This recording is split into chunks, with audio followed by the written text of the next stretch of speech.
అందరికీ కూడా ప్రత్యేకంగా నమస్కారం. గురు శిష్య పరంపరను వదిలేద్దాం. గురు శిష్య పరంపర దాని మీద ఎవరి నమ్మకాలు వాళ్ళకు ఉండవచ్చు, కానీ గురువు అంటే పెద్దవాడని అర్థం. పుచ్చలపల్లి రామచంద్రారెడ్డి గారు చనిపోయినప్పుడు కేవీ రమణారెడ్డి గారు కవిత రాస్తూ, అన్న తమ్ముడికి గురువా, తమ్ముడు అన్నకే లఘువా, ఒక్క చేతి వేళ్ళయ్యా, ఎక్కువ తక్కువలు ఎందుకని ఒక ఇది అన్నాడు. గురువు అంటే పెద్దవాడని. పౌర్ణిమ అంటే మనకు తెలుసు పూర్తిగా వికసిస్తుంది.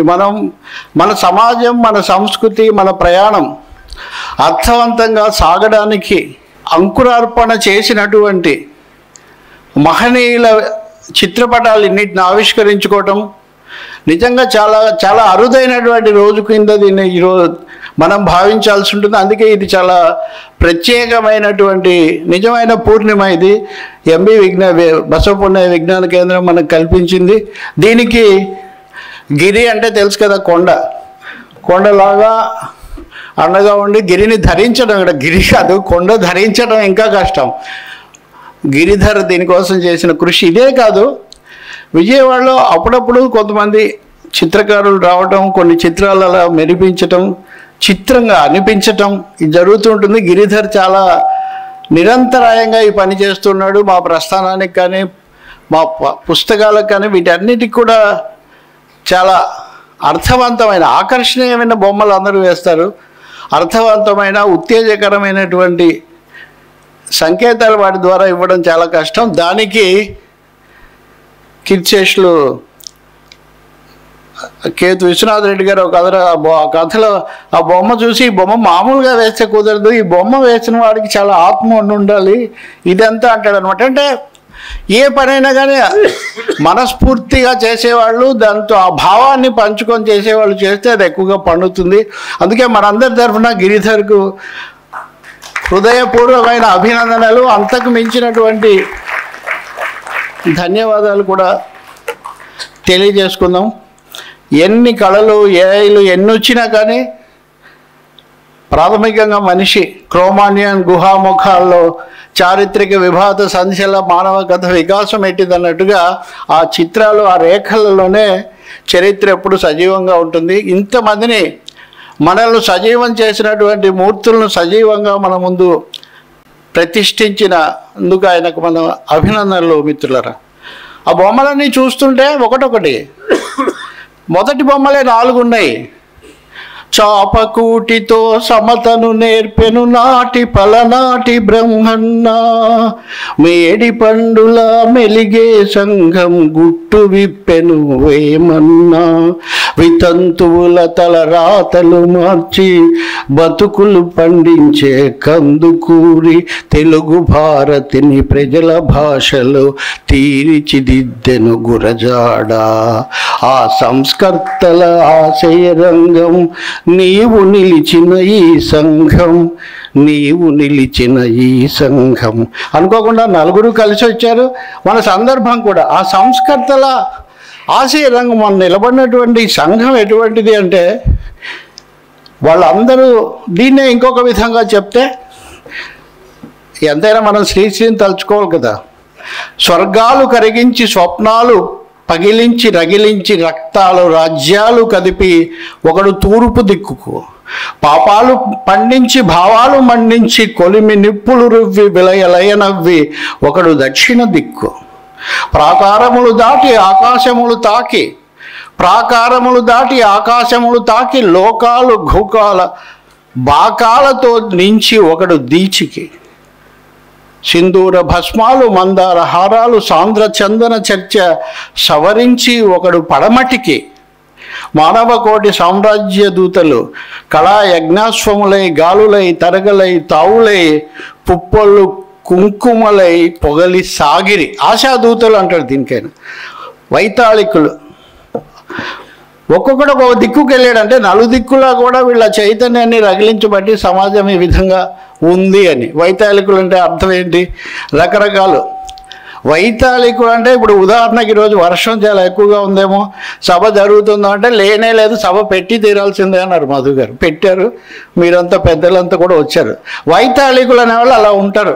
ఎలాంటి ఇవి వచ్చినా కానీ మన పని అయితే మనం తప్పకుండా చేయాల్సిందే, వెనుకంజ వేయకూడదు. పరిస్థితులను బట్టి పరిస్థితులు కలిసి వస్తే చేయటము, లేకపోతే ఇప్పుడు అలాగే ఇంకొకటి కూడా ఉంటుంది, ప్రభుత్వాలు మారుతాయి. ఇప్పుడు వైతాళికులు కొంతమంది మారుతూ ఉంటారు. ఈ వైతాళికులు కాదు వీళ్ళు, ప్రభుత్వాలు మారితే. ఎందుకంటే మనం నిఘంటువు ప్రకారం చూస్తే వితళము అనే వాయిద్యాన్ని వాయించేవాడు వైతాళికుడు. సో మేలుకో మహారాజా నీకోసం ఇదంతా సప్త సముద్రాలు ఇవన్నీ నీవే, వాడిది ఇంత ఉంటుంది రాజ్యం. ఈ వీళ్ళు కాదు వైతాళికులు. ఈ వైతాళికులు సమాజాన్ని మేల్కొల్పేవాళ్ళు. నిద్రపుచ్చే వాళ్ళకి ఏం కొరత ఉండదు, కానీ సమాజాన్ని మేల్కొల్పటం అన్నది చాలా చాలా పెద్ద విషయం. స్వాతంత్ర పోరాట కాలంలోనే ఒక ఆయన అన్నాడు, బ్రిటిష్ వాళ్ళు లాఠీ దెబ్బ తినడం కంటే సంఘంలో ఒక చిన్న మార్పు తేవడం చాలా కష్టమైనటువంటి విషయం అని. కందుకూరి వీరేశలింగం కూడా తన ఆత్మకథలో చెప్పాడు, మన దేశంలో రాజ్యాంగ విషయంలో మాట్లాడినంతగా సంఘ సంస్కరణ చింతన కనిపించదు అని.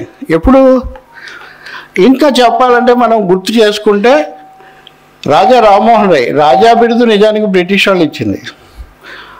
మొఘల్ చక్రవర్తి పరిహారం పెంచడం కోసం ఆయన వెళ్ళి రాయబారం వెళ్తే ఆయనకి ఇచ్చారు, కానీ ఆయన సంఘ సంస్కరణ కోసం నిలబడ్డాడు. ఎప్పుడనేది సంథింగ్ 1770 ఆ ప్రాంతాల్లో. అప్పటికి ఇంకా భారతదేశంలో స్వాతంత్ర పోరాటం అన్నది ఇంకా భావన కూడా పూర్తిగా పెరగల. అంటే స్వాతంత్ర పోరాటం కంటే ముందు నుంచి కూడా సంఘ సంస్కరణ, సంఘాన్ని సంస్కరించాలి అనేది చాపకుడితో బ్రహ్మణ చేసినప్పుడు కానీ సమతను నేర్పాను. అప్పుడు కూడా లేదు అసలు ఈ రాజ్యాలు ఇవి లేవు. అంటే ఆధునికత, రాజ్యాలు ఇవన్నీ ఏర్పడడానికి ముందు నుంచే మనిషిలో ఒక సంస్కరణ చేయాలి, ఉన్నదాన్ని మెరుగుపరచాలి, ఒక అడుగు ముందుకు వేయించాలి అనేటటువంటి ఒక స్పృహ ఉన్నవాళ్ళు సమాజంలో ఎప్పుడూ ఉంటూ వచ్చారు. అది సమాజం నుంచే కూడా వచ్చింది. అదేదో కేవలం వాళ్ళకు హఠాత్తుగా ఏదో మెరిచి జ్ఞానోదయం అయిందని కూడా కాదు. సమాజంలో పరిస్థితులు చూసినప్పుడు ఈ సంస్కర్తలు అందరిలో మనకు కనబడే లక్షణాలు ఒకటి, వాళ్ళలో మానవత ఎక్కువగా ఉంటుంది, మనుషులుగా చూస్తారు. రెండవది నవత ఒకటి ఉంటుంది, కొత్తదనం ఏదో కావాలి, కొత్త విషయం తెలుసుకున్నది ఇది అమలు చేయాలి, పాత దాంట్లో ఏదో లోపం ఉన్నట్టుగా ఉంది, ఒక నవతను మనం తీసుకొని రావాలి అనేటటువంటిది. ఒక ధిక్కారం కూడా ఉంటుంది. కొంతమంది కుర్రవాళ్ళ పేర్లకి పుకార్లకి నిబద్ధులను గతానికి మనం అలా ఉండాలి, ఇంకా మనం ఏం ప్రశ్నించకూడదంటే ముందుకు పోయేది ఏమీ ఉండదు కదా. కాబట్టి సంస్కర్తలు అనేవాళ్ళు ఏ రంగంలో ఉన్నా కానీ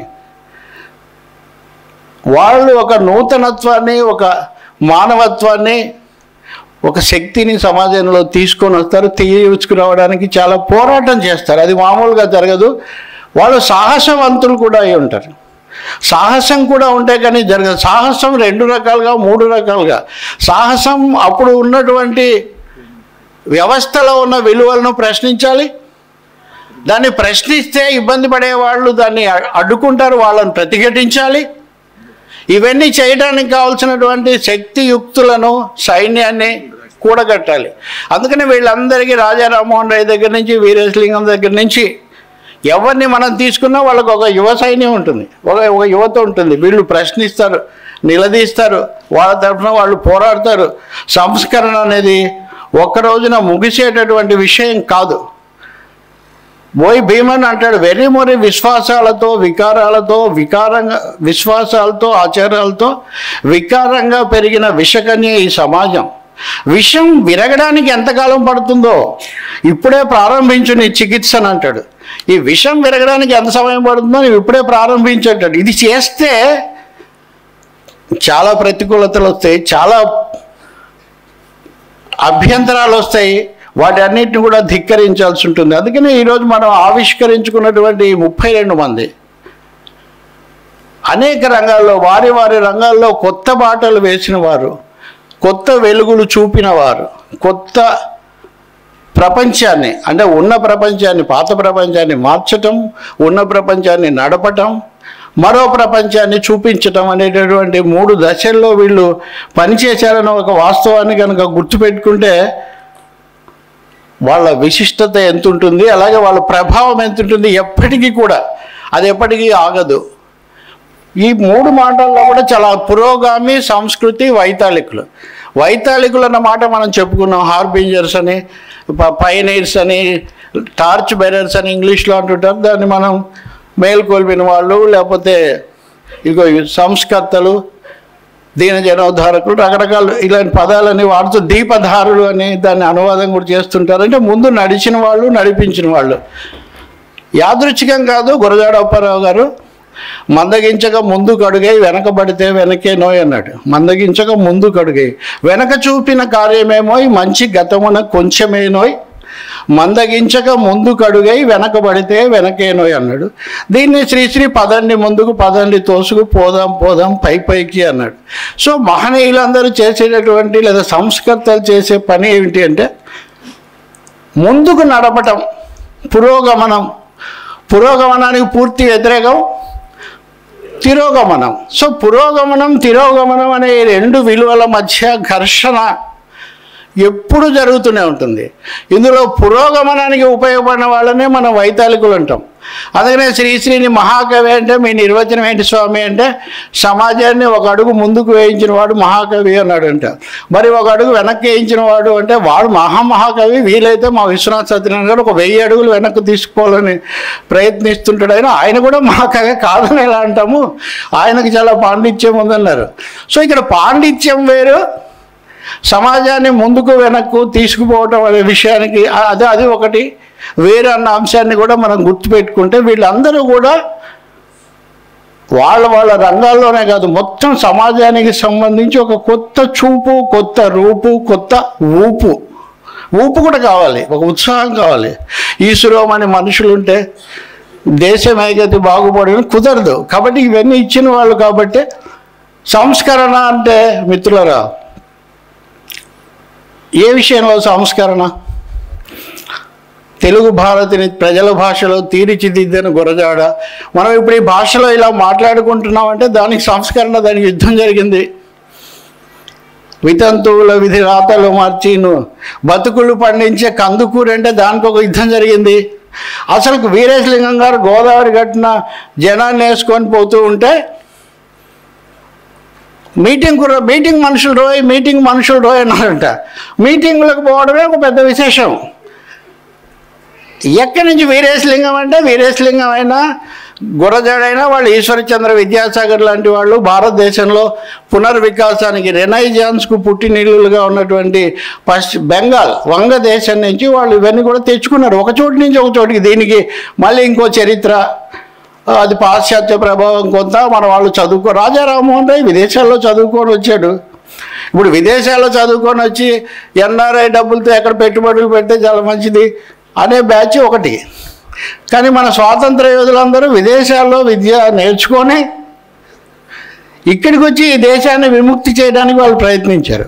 మహాత్మా గాంధీ కూడా దక్షిణాఫ్రికాలో ఉన్నప్పుడు సత్యాగ్రహం అన్నది నేర్చుకొని అప్పటికే తనకంటే ముందున్నటువంటి గోఖలేలు, లాలా లజపతి రాయల దగ్గర నుంచి ఆ వారసత్వం తీసుకొని ఆయన పద్ధతిలో ఆయన వెళ్ళారు.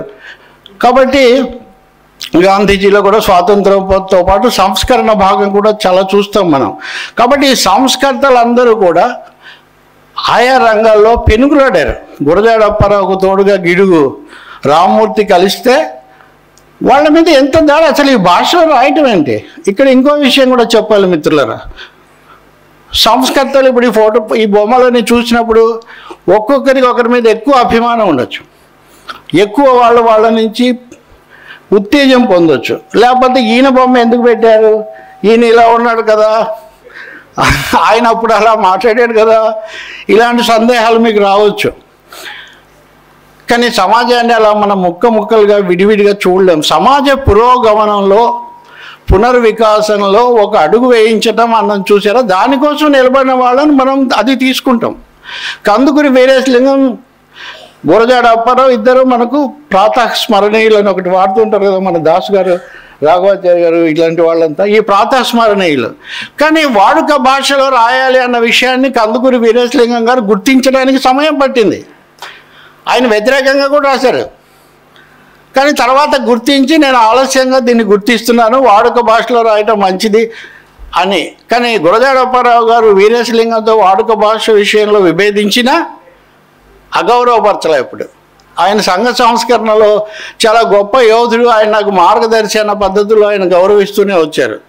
అలాగే వీరేశలింగాన్ని గురించి కూడా అనేక దశల్లో అనేక రకాలుగా లేదు. అందరూ రోజు పొద్దున్న లేస్తూనే పదండి ముందుకు అనుకోవడానికి తలుచుకునే శ్రీశ్రీ గురించి కూడా ఎవరెవరో ఏదేదో మాట్లాడుతూ ఉంటారు. ఉండొచ్చు అవన్నీ కూడా. కానీ వాళ్ళు what is there main contribution to the society, social advancement, రాజకీయమైన చైతన్యానికి కానీ మనిషిని మనిషిగా చేయడానికి కానీ ఒక పోరాటం ఏర్పడడానికి కానీ వాళ్ళు చేసినటువంటి దోహదం ఏంటనేది కీలకంగా భావిస్తే అప్పుడు వీళ్ళు వైతాళికులు అవుతారు. వీళ్ళు జాతుని మేల్కొలిపారు, ముందుకు నడిపారు. ఆ మధ్య అంటే సాహిత్య ప్రసంగాల కోసం స్కూళ్ళల్లో కాలేజీల్లో పెడితే ఒక్కోసారి ఎలా మొదలు పెట్టాలి ఇది కానప్పుడు నేను ఒకటి చెప్తునేవాడిని. ఎవడు కొడితే బుర్ర తిరిగి ఇదవుతుందో వాడే పండుగాడు, వాడే అనగానే స్టూడెంట్స్ అంతా పండుగాడు అని అనేస్తారు. కానీ ఎవరిని తలుచుకుంటే మనకు ఉత్తేజం వస్తుందో, ఎవరిని తలుచుకుంటే ఒక చైతన్యం, ఒక స్ఫూర్తి, కనీసం మనలో ఉన్నటువంటి రుగ్మతలు కొంచెం సేపు అయినా పక్కన పెట్టి కొంచెం మంచి పని చేద్దామనే ఆలోచన మనకు వస్తుందో వాళ్ళు వైతాళికులు, వాళ్ళు మేల్కొల్పిన వాళ్ళు. అలాంటి జాబితా దీన్ని తీసుకొని రావడం, బసవపునే విజ్ఞాన కేంద్రంలో వీటిని పెట్టడం అన్నది యాదృచ్ఛికమేం కాదు. ఎందువలనంటే ఒక అభ్యుదయ ప్రజాస్వామిక దృక్పథం ఉన్నప్పుడు అది అప్పుడే మొదలవదు.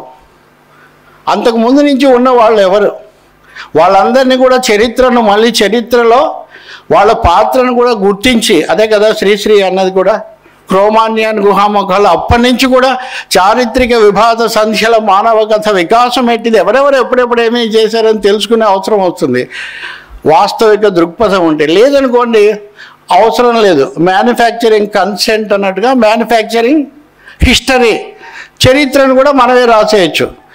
చరిత్రను కూడా మనమే రాసేస్తే ఇదిగో పలానా మహాశయులు ప్రధానమంత్రి అయితేనో పలానా మహాశయుడు ఇదే అవుతేనో అప్పటి నుంచే జాతి మొదలైంది, అంతకుముందు అంత శూన్యం అనేటటువంటి ప్రచారం వస్తుంది. కానీ ఆ అభ్యుదయవాదులకు ఆ లక్షణం ఉండదు. కాబట్టే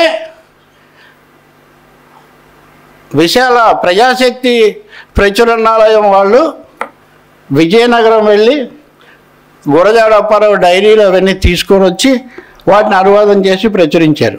రాజమహేంద్ర అప్పుడు నిజంగా రాజమహేంద్ర వెళ్ళింది మాకినేని బసవపున్నయ్య గారే, అది కూడా ఇక్కడ గుర్తు చేసుకోవచ్చు మనం.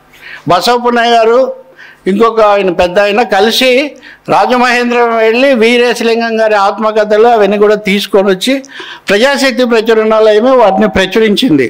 మీరు ఎవరైనా చరిత్ర పరిశోధన మీద ఆసక్తి ఉన్న వాళ్ళు చూస్తే వామపక్ష ఉద్యమం పెరగక ముందు దేశమును ప్రేమించమన్న పాట అంత ప్రాచుర్యంలో లేదు. దేశమును ప్రేమించమన్నా, మంచి అన్నది పెంచుమన్నా, ఇవన్నీ ఈ పాటలో ఉన్న అర్థాన్ని, దేశానికి ప్రజలకు ఉన్న ఏమనాలి ఆ సంబంధాన్ని చెప్పేటటువంటి బోధన చేసిన వాళ్ళు వీళ్ళు. కాబట్టి వీళ్ళకి అవన్నీ అభ్యుదయవాదులుగా అవి అవసరమయ్యాయి మిత్రులారా. బహుశా నేను అనుకుంటాను ఇప్పుడు ఇది ఇంకో కొత్త దశ, దాన్నేమో పునర్వికాసం అన్నారు, రినైజాన్స్ అన్నారు. ఇప్పుడు పునర్వికాసం మరొకసారి ఎందుకు అవసరం అవుతుందంటే ఇప్పుడు మనం ఒక పునర్వికార దశలో ఉన్నాం. పునర్వికారం, పునర్వికృతి, అరే మరి ఇంత అధ్వానం అయిపోయిందేంటి, మరి ఇంత దిగజారిపోయిందేంటి, మళ్ళీ ఇది ఇలా అయిందేంటి, ఇలా భావిస్తున్నటువంటి పరిస్థితుల్లో ఈ పునర్వికాస ఘట్టం వీళ్ళందరినీ ఆవిష్కరించుకోవడం మనకు మళ్ళీ మార్గదర్శనం చేయాలని చెప్పి కూడా మనం అర్థం చేసుకోవాల్సిన అవసరం ఉంది. దీంట్లో కీలకమైన ఒక అంశం చెప్తాను. ఈ సంస్కర్తలందరూ కూడా మహిళల కోసం పనిచేశారు. మహిళల కోసమే ఎందుకు పనిచేశారు అంటే అదేదో సెంటిమెంటు, లేకపోతే కొంతమంది అంటున్నట్టు పేరు వస్తుందని కదా. సమాజంలో ఎక్కువగా అణగారిన వాళ్ళు, శ్రమజీవులు అన్న వాళ్ళలో ముందుగా వాళ్ళు వస్తారు. ఆ తర్వాత దళితులు, అణగారిన వాళ్ళు వస్తారు. కాబట్టి ఈ సంస్కర్తలందరూ కూడా బాధితుల వైపున, మహిళల వైపున నిలబడటం అన్నది స్పష్టంగా కనిపిస్తుంది. ఇప్పుడు మనం చూసే పునర్వికారంలో అందరికంటే ఎక్కువగా బాధితులు అయిన వాళ్ళు ఎవరంటే మళ్ళీ మహిళలే, చాలా స్పష్టంగా కనిపిస్తారు. నేను చాలా సూటిగా చెప్తాను. వీరేశలింగం గారు ఆ రోజుల్లో వేశ్యావృత్తి లేకపోతే బోగోన్ డ్యాన్సులు అనే వాటికి వ్యతిరేకంగా పోరాడారు. ఈ రోజుల్లో మనం ఏమన్నాం, ఐటమ్ సాంగ్స్ అంటున్నాం.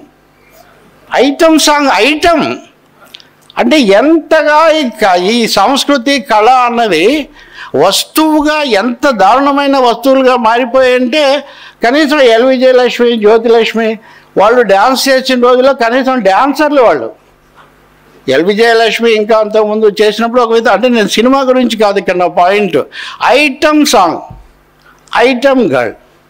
ఈ ఐటమ్స్ ఎక్కడి వరకు పోయాయంటే, భారతీయ సంస్కృతి, మన వైవాహిక సాంప్రదాయం ఇవన్నీ చాలా గొప్పవి అంటుంటాం. కానీ ఈ దేశంలో లక్షల కోట్లు ఆర్జించినటువంటి ఒక పెద్ద మనిషి పెళ్లి చేస్తే అదేదో అటెండెన్స్ వేయించుకున్నట్టుగా దేశంలో ఉన్నటువంటి ప్రతి వాళ్ళు వెళ్ళిన వాళ్ళను పిలిచిన వాళ్ళని నేనేం అంటం లేదు. కానీ సంస్కృతి అనేది సంపదతో ఎలా ముడిపడిపోయి అదే అన్నట్టుగా దానివల్ల మన దేశానికి ఎంత లాభం వస్తుంది అన్నట్టుగా పెళ్ళి అనే దానికి సంపదలకు దీనికి ఏమైనా సంబంధం ఉంటే అది. అందుకనే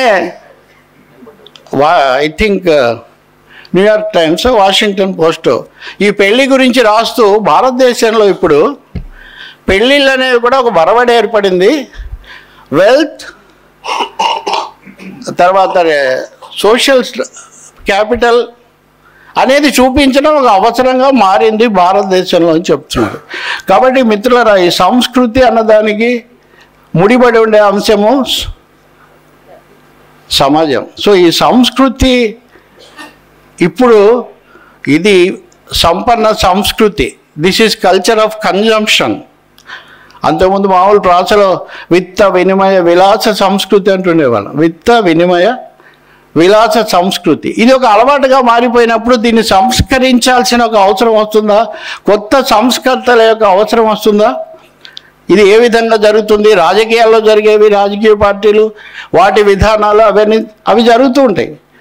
కానీ మొన్న సభలో మాట్లాడుతుంటే మురళీ కృష్ణ కూడా ప్రత్యేకించి అన్నాడు, మత ఛాందసం, మనీ ఛాందసం.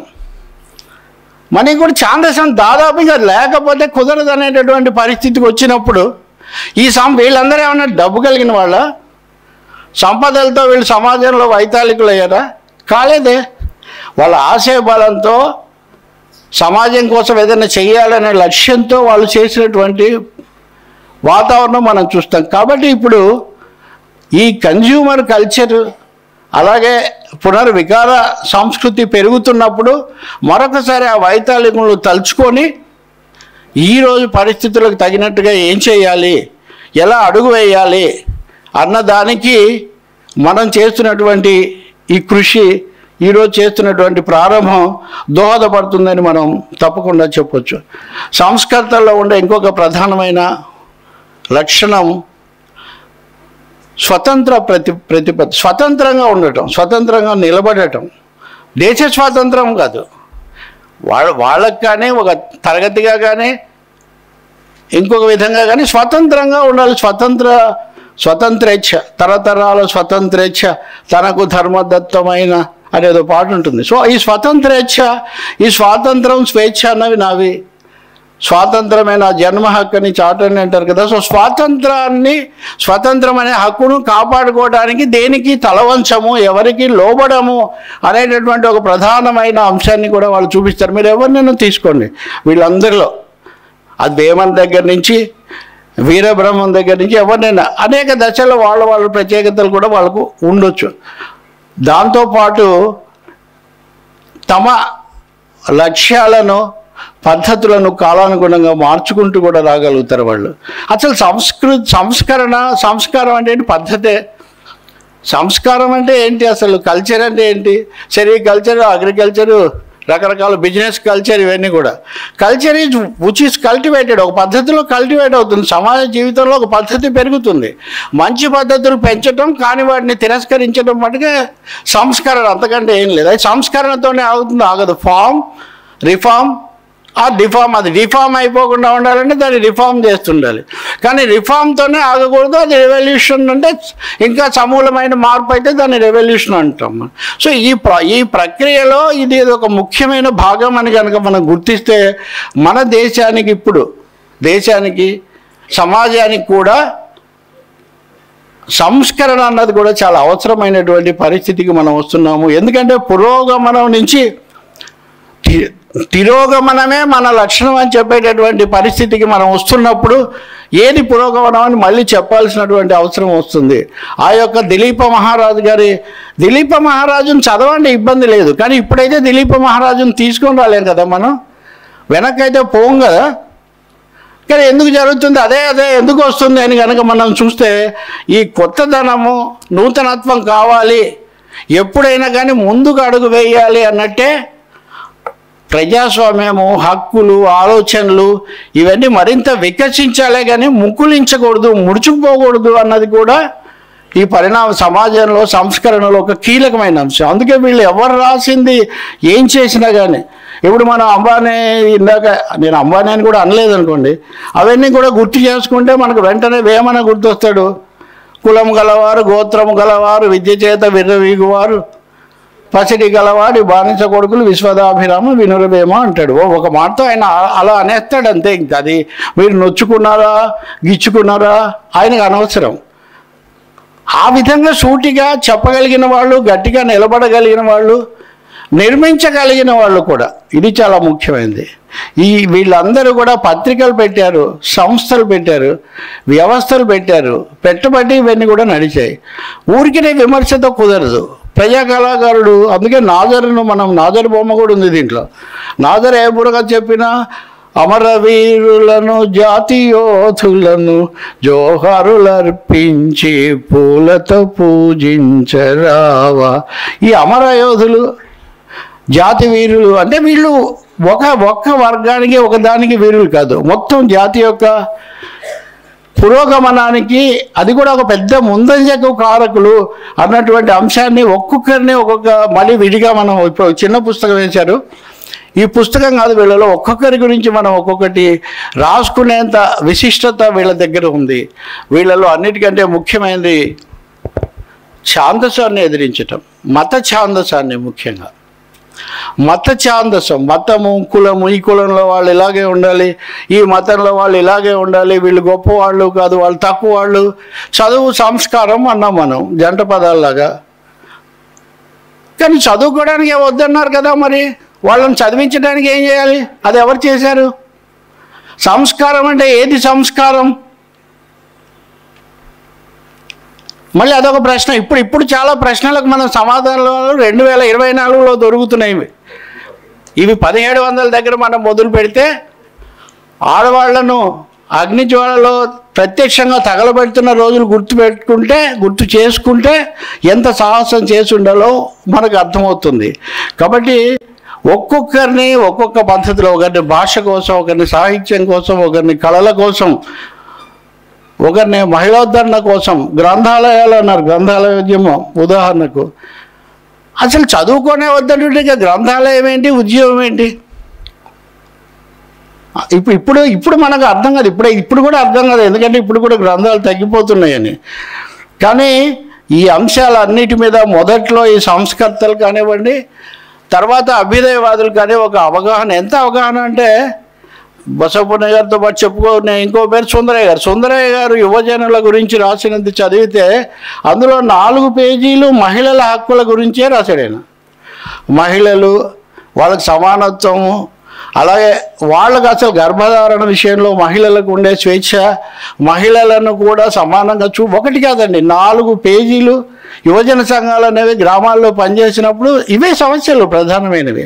అంటే సమాజంలో మార్పు తేవటానికి సాహిత్యాన్ని, కళలను సాధనంగా చేయటం వల్ల సంస్కర్తలు అనేవాళ్ళు జయప్రదం కావడానికి అది కూడా ఒక ముఖ్యమైన కారణం.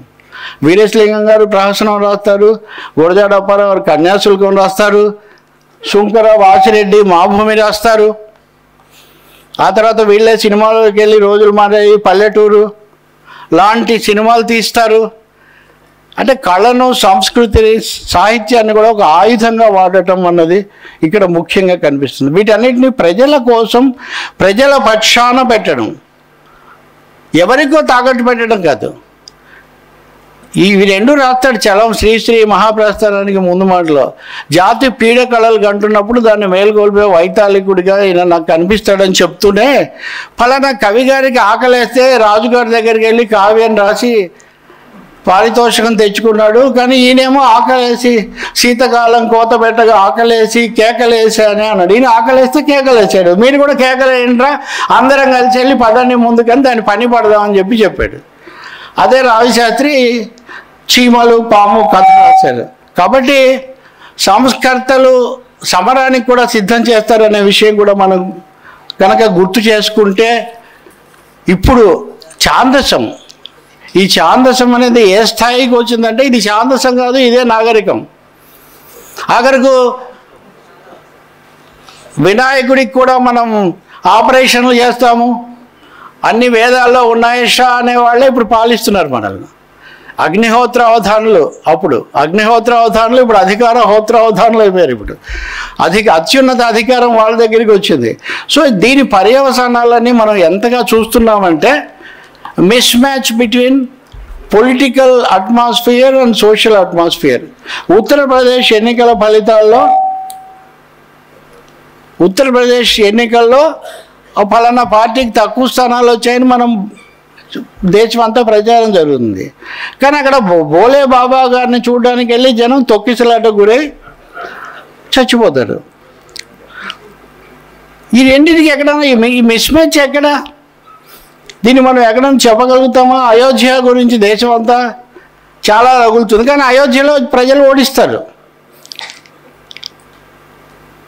ఇలా చెప్పుకుంటూ పోతే దేశంలో భిన్నమైనటువంటి శక్తులు, భిన్నమైనటువంటి స్వరాలు వినిపిస్తున్నటువంటి ఈ సమయంలో సాంస్కృతిక అంశాన్ని మరొకసారి సమగ్రంగా చూడాల్సిన అవసరం చాలా ఎక్కువగా ఉంది గతం కంటే. రాజకీయాల్లోనే మునిగి తేలటం, రాజకీయాలు వీటిని అనుసంధానం చేయాల్సిన అవసరం ఉంది. ప్రతి అంశాన్ని మరొకసారి రీడిస్కవర్, పునర్దర్శనం చేయాల్సినటువంటి ఆవశ్యకత కూడా ఇప్పుడు ఏర్పడుతుంది. దానికి దేనికి ఎవరెవరు వాళ్ళు చెప్పిన ఏ వాక్యాలు, ఏ చరణాలు, వాళ్ళు వేసిన ఏ రూపకాలు, లేకపోతే ఏ పాటలు ఇన్స్పైర్ చేశాయి అన్నది కూడా మనం తెలుసుకోవాల్సి వస్తుంది. 100 ఉపన్యాసాలు చేయలేని పని ఒక ఉత్తేజకరమైనటువంటి ఒక పాట ఎలా చేసింది. ప్రజాగీతం, ప్రజా కళలు, ప్రజా వైద్యం, ఇవన్నీ కూడా ప్రజా అనేటువంటి పదం ఎక్కడి నుంచి చేరింది? ఇప్పుడు ప్రజా అనేది తగ్గిపోయి అట్లాగే ఉంది, ఆ పక్కన ప్రైవేట్ వచ్చి చేరింది. సో ఎప్పుడైతే ప్రైవేట్ అయిపోయిందో ఐటమ్ సాంగ్, ఐటమ్ గర్ల్ అన్నట్టే ఇప్పుడు అన్ని విషయాలు కూడా కాన్సెప్ట్స్, ఈవెంట్స్. గిరిధర్ గారు వేసిన బొమ్మలో ఆత్మ ఉంది కాబట్టి ఆ బొమ్మ సజీవంగా ఉంది అనుకుంటున్నాం మనం. కానీ అది లేకపోతే ఏమవుతుంది? దాని ధర ఎంత పలుకుతుంది, దాని వేలం ఎంత, ఇదే మీకు దాని విలువ అమూల్యం అంటుంటారు కదా. అమూల్యమైన విషయాలు మూల్యం కట్టేటటువంటి ఒక పరిస్థితికి రావడంతో మూల్యాలు తలకిందులు అవుతున్నటువంటి స్థితిలో మళ్ళీ ఒకసారి మనల్ని మనం ఒకటి దర్శించుకోవడానికి, మనం మళ్ళీ కర్తవ్యం నిర్దేశించుకోవడానికి ఈ సందర్భం చాలా చాలా మనకు ఉత్సాహం ఇస్తుందని కూడా నేను భావిస్తూ ఉన్నాను. ప్రపంచంలో కూడా కొంచెంసేపు మాట్లాడమన్నారు అనిల్, లేకపోతే నేను తొందరగా ముగించేవాడిని 10 నిమిషాలు. చాలా ఆశ్చర్యకరంగా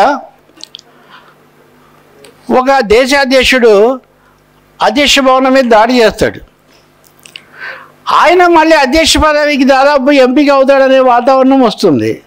దీని అంతటినీ కూడా ఒక టీవీ డిబేట్లో ఆయన ఎలా మాట్లాడాడు, ఈయన ఎలా మాట్లాడాడు అనే దాన్ని బట్టి ఇది నిర్ణయం అయిపోతుంది. ఇది సంస్కృతి అంటారా? ఈ పెద్ద మనుషులందరూ పత్రికలు పెట్టారు కదా, మీడియా అనమాట. ఆ రోజుల్లో మీడియా పెట్టారు వీళ్ళందరూ. మరి ఇప్పుడు ఈ మీడియా ఒక్క ఉపన్యాసం బాగా చేయలేదు అనుకుందాం. చాలామంది మహానాయకులు గొప్ప ఉపన్యాసకులు ఏం కాదు. నేనేం బైడెన్ను సమర్థించిన సమస్య కాదు. ట్రంప్ బాగా మాట్లాడాడు, దబాయించాడు కాబట్టి ట్రంప్కు మనం మళ్ళీ ఛాన్స్ ఇద్దాము అనే ఒక వాతావరణం ప్రపంచం అంతా, ఒక దేశంలో కాదు, నిర్మించబడుతుందంటే ఈ కల్చర్ ఎక్కడికి తీసిపోతుంది? ఇప్పుడు రావాల్సినటువంటి సంస్కరణ ఏంటి? కాబట్టి ఒక కళారంగంలో, సాంస్కృతిక రంగంలో, సామాజిక రంగంలో, రాజకీయ రంగంలో, ప్రతి రంగంలో కూడా సంస్కరణ చాలా అవసరమవుతున్నటువంటి సమయంలో, మంచి మార్పు మళ్ళీ తీసుకురావడానికి నడుం కట్టాల్సిన సమయంలో మనం ఈ సంస్కర్తల, వైతాళికుల విగ్రహాలు ఆవిష్కరించుకుంటున్నాం. ఇది కవిత్వానికి, సాహిత్యానికి కూడా ఇది వర్తిస్తుంది.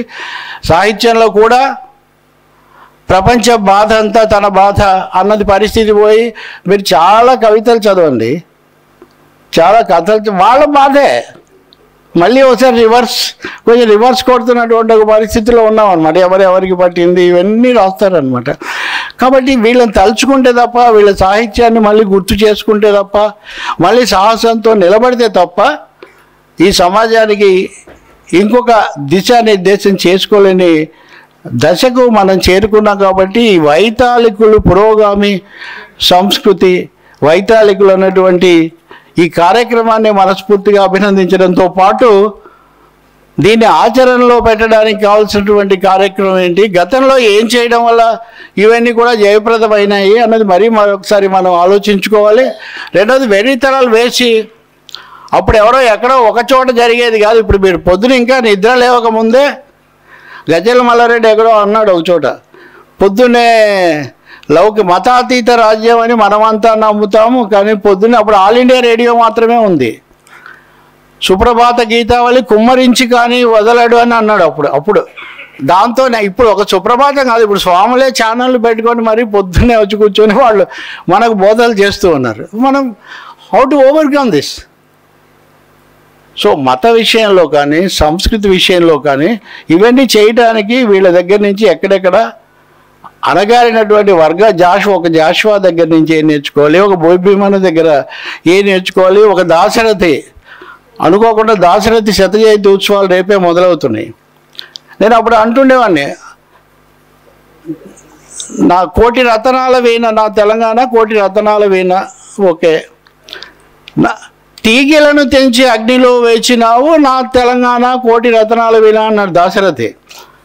వీణను నువ్వు తెంచి రాచనం చేస్తున్నావురా అని నవాబుని ప్రశ్నిస్తూ, అంటే రాజును, నవాబు కావచ్చు ఇంకోటి కావచ్చు, తీగెలను తెంచి అగ్నిలో వేసినావు, నా తెలంగాణ కోటి రత్నాల వీణ అన్నాడు, ప్రశ్నించాడు అక్కడ. దాన్ని అక్కడ ముక్క చేస్తే అది మనకేం తెలుస్తుంది? కాబట్టి ఒక సమగ్రమైనటువంటి దృష్టితో ఆ సాహిత్యాన్ని కానీ ఇంకోటి కానీ చూడాల్సిన అవసరం ఉంది.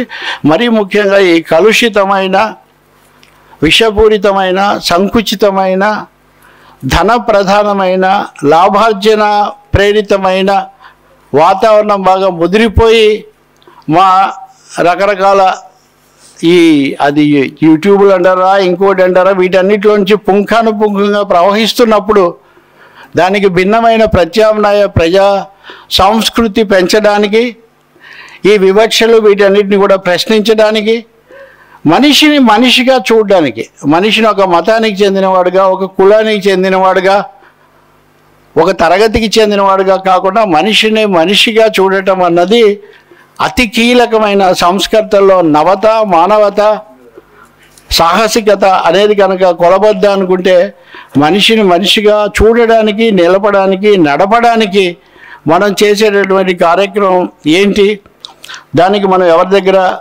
నేర్చుకోవాల్సింది ఏంటి అనే అంశాన్ని కూడా ఈ సమయంలో సమత నా తల్లి, సౌహార్ద్రం నా తండ్రి, విశ్వం నా ఊరు, శాంతి నా పేరు అన్నాడు ఒక ఆయన. ఇది మనకు సందేశం. విశ్వం అంతా మనది ఒకటి, మనుషులందరూ ఒకటే అన్నట్టుగా ఆ పద్ధతిలో ముందుకు పోవడానికి ఈ వైతాళికులందరూ కూడా మనకు ప్రేరణ ఇస్తారని, వారు చెప్పినటువంటి ఒక్కొక్క మాట, వాళ్ళు రాసిన ఒక పాట, వాళ్ళు వేసిన ఒక అడుగు, వాళ్ళు నిర్మించినటువంటి ఒక ఉద్యమం ఈనాటి పరిస్థితుల్లో మరింత తీక్షణంగా మనం కార్యాచరణకు ఉద్యుక్తం కావడానికి ప్రేరణ ఇస్తుందని చెప్పి ఆశిస్తూ ఇంతసేపు ఓపికగా విన్న మీకు ధన్యవాదాలు చెప్తూ సెలవు తీసుకుంటున్నాను.